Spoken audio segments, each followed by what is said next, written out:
What's going on, guys? Ryan O'Toole back here again, giving you guys a video that I have not done in about 4 or 5 months. 3 months, technically. Welcome, guys, to a brand new updated Blu-ray haul in the month of April. If you guys are new to the channel and you love Blu-ray videos, if you love movies, definitely consider hitting that like button, consider clicking that subscribe button for more reviews, reactions, rankings, and more movie content. Guys, it's been 3 months since I talked about Blu-rays on this channel. I did my full entire Blu-ray collection video for this year. If you have not seen that video yet, definitely go check it out on the channel. But yeah, I've not talked about the recent Blu-rays I have picked up in about 3 months, so I figured now's about the right time to do an updated Blu-ray haul. Of course, guys, get down below in the comment section what Blu-rays you've picked up most recently in this past month.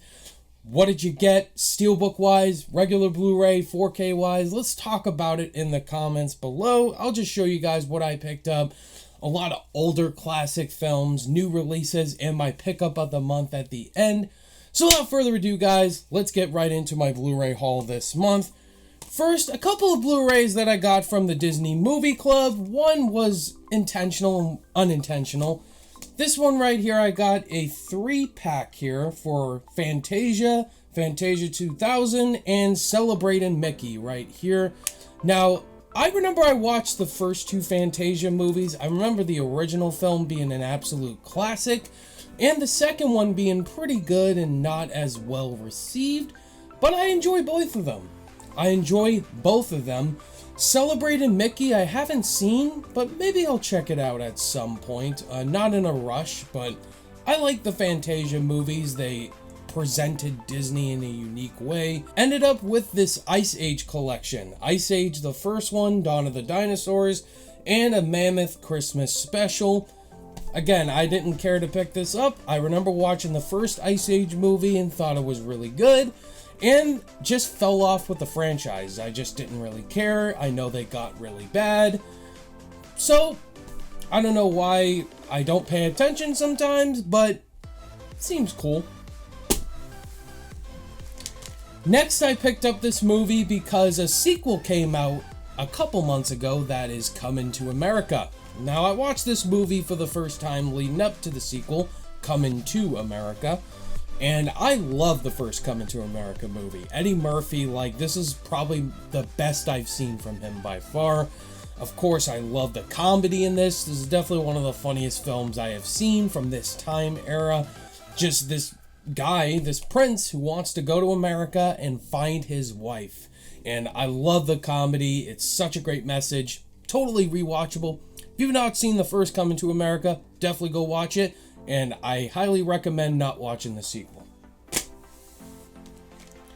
Next, I picked up the first Paddington movie. I have Paddington 2 already in the collection, so definitely needed to pick up the first Paddington, because I love both Paddington movies. And we are getting a Paddington 3, not with Paul King directing, unfortunately, but I love the first 2 so much. The first one was a big surprise to me. I checked it out for the first time probably 4 years ago and really loved it, and I love the sequel even more. So definitely had to add this to the collection. Keanu Sans, Speed. Speed is definitely one of the most cool action movies that came out in the 90s, and it was just so special at the time. I just loved how the action was filmed, and Keanu Reeves, Sandra Bullock on this bus trying to stop it from going under 50 miles an hour. Definitely a great plot for a 90s action film. I thought it was really entertaining to watch, and I need to rewatch it at some point. Next, Apollo 13. I haven't seen it. I definitely want to watch this. I love Tom Hanks. I love space movies. I know this is a beloved 90s space film that I haven't checked out, so I definitely need to watch it. Next is Paul Thomas Anderson's Boogie Nights. This is a heavily favored film. When you talk about Paul Thomas Anderson, this seems to be a lot of people's favorite from his. My favorite would probably be There Will Be Blood, but Boogie Nights is fantastic. It's got a great cast to it. I love Mark Wahlberg in here. Just phenomenal, man. Paul Thomas Anderson, probably his best directed effort from all his films. Next, Adam Sandler was coming to his own, kind of like a comeback here with Funny People. Now, Funny People, Judd Apatow has a very mixed filmography for me. There's films I love from him, like 40-Year-Old Virgin, The King of Staten Island, which I have here. Funny People is great. Like, the first 2 acts were really funny, but then it falls completely down flat in the 3rd act. It's way too long. It's 2.5 hours long. It would have not have made it that long. But Adam Sandler and Seth Rogen are good in here. It's got some really cool funny bits, but the last act definitely kills this movie. Now getting into some new releases here, I picked up a collection for the Bill and Ted movies, the first 2, all 3 of them, the Bill and Ted movies. I watched these for the first time leading into Face the Music. Really enjoyed them. I could see why a lot of people love them, because of Keanu Reeves and Alex Winter, just as these characters, and just all 3 of them have their unique plot lines. The first one was more classic, going to historical events. The second one was meeting a new character, Death, and going into insane sci-fi elements. And the third one was just coming back together, having families, sacrifices, and it was just a lot of fun. I enjoy these movies. I'll definitely rewatch them at some point later on. Next, I did pick up The King of Staten Island, the most recent effort from Judd Apatow, starring Pete Davidson. Really good movie. I really enjoyed the trailers. Loved just coming-of-age movies in particular. And Pete Davidson, really loved him in here, especially Bill Burr in the supporting role. It's got great acting. Marissa Tomei's in it.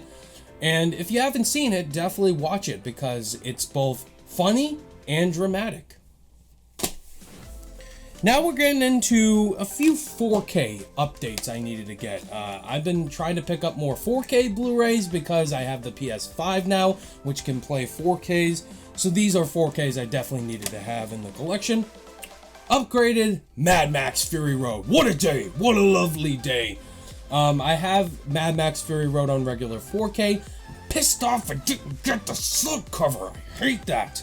But I watched the 4K of Mad Max Fury Road, and it is phenomenal transfer.